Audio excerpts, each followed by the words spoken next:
So I'm gonna bring this e-bike, inexpensive, the most inexpensive one that I purchased, to be honest with you. I like the bike itself. It's compact, it's perfect. I'm about 250 something pounds, I would say. I'm not gonna say, but this thing has the power potential to carry me. I was jamming fast, going super fast on this system. I like it. Now, it does have double seats for 2 occupants, but my recommendation, don't do that. I mean, kids, wear helmets if you're ever gonna do that. Young adults, anybody that's gonna be riding this on a street level should have the helmets as a safety precaution. Now, one thing I kind of dislike about the bike was that it only has 1 set of brakes. Now, the bike itself has only a few buttons that you need to be aware. The power on and the accelerator, which is not a button, it's more like a grip. That's pretty much it. Now, the battery is located underneath the seat, if you guys can see it. My recommendation when you're gonna set this up at your house, make sure you disconnect the battery. And after you charge it, monitor the actual charge. Keep it somewhere you're gonna keep an eye on it and away from any kind of hazard material that could start a fire, because it's known fact that a lot of batteries do start fires, especially in homes, and it's been one of the issues that a lot of these e-bikes have. When they store them for a long time, they're not used. Now, batteries need to be conditioned at least once in a while, so make sure you turn it on and you ride it around. Just like everything else, you have to charge it. Don't let it go below a certain charge. You got to make sure you keep that battery elevated, right, if you want to continue to use this actual system. Now, the best thing about it is that you can have multiple batteries. This battery fits in my backpack. So if you're traveling long distance and you know that you're not gonna make it, there's 3 ways of doing it.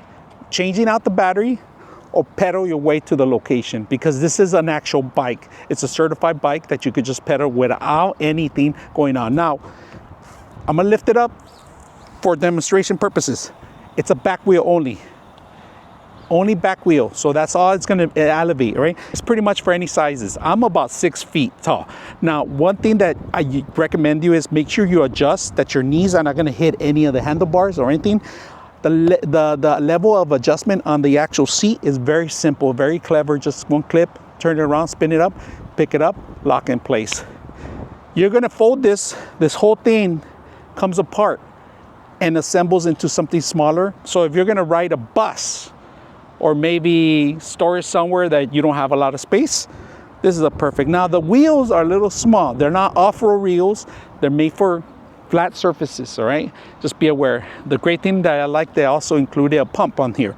The tires are replaceable. They do have extra accessories for tires, different types of tires, different terrains, but this is not for terrain off-road, all right? It's only for flat surfaces, just like I said. And it does have a horn. It has your light button here that you could turn it off.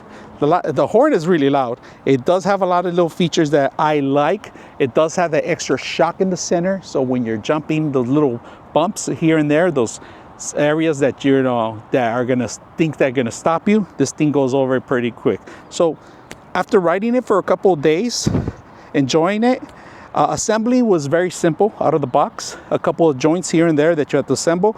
The hardest thing was to actually put the light, believe it or not, is because the light shares the actual connection with the actual base itself. So that was the only thing I had issues, but overall, it's been a great bike for a very cheap, inexpensive price, and it makes a great gift for yourself or for your loved ones. All right, I'm gonna show you the functions, how it works at night, all right? So we're gonna turn it on. The lights turn on, it tells you how much with LED light. LED light in the front for night riding. And we got a light in the back. And if you push the brakes, let's see if the brakes work with it. They brighten up a little bit more when the brakes are